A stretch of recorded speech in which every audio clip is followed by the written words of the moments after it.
দুই ঘনিষ্ঠ বান্ধবী মিতা আর রূপা একদিন নদীর ধারে বসে গল্প করছিল। হঠাৎ তাদের মনে হলো নৌকা নিয়ে একটু ভ্রমণে বের হলে কেমন হয়। আকাশে হালকা মেঘ, নদীর জল শান্ত, সবকিছু যেন তাদের ডাকছিল।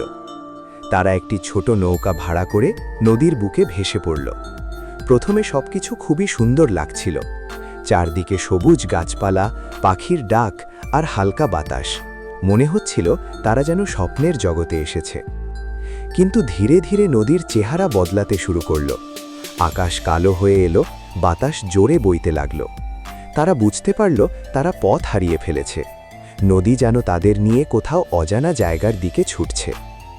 কিছুক্ষণ পর ঝড় থেমে গেলে তারা দেখল তারা এক অচেনা রাজ্যে এসে পৌঁছেছে। চারদিকে অদ্ভুত নীরবতা, অচেনা গাছ আর পুরনো ধ্বংসপ্রাপ্ত প্রাসাদ।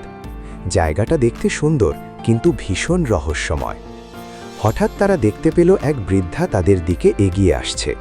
বৃদ্ধা মৃদু হেসে বলল, তোমরা এই রাজ্যে হারিয়ে গেছো।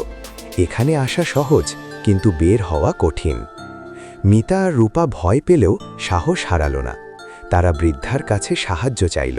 বৃদ্ধা বলল, তোমাদের যদি সত্যিকারের বন্ধুত্ব থাকে তাহলে তোমরা এই রাজ্য থেকে বের হতে পারবে। এরপর শুরু হলো তাদের পরীক্ষা। কখনো অন্ধকার জঙ্গলের মধ্য দিয়ে হাঁটা, কখনো রহস্যময় ধাঁধা সমাধান করা। প্রতিটি ধাপে তারা একে অপরকে সাহায্য করল, সাহস দিল। শেষে তারা এক আলো ঝলমলে দরজার সামনে পৌঁছালো।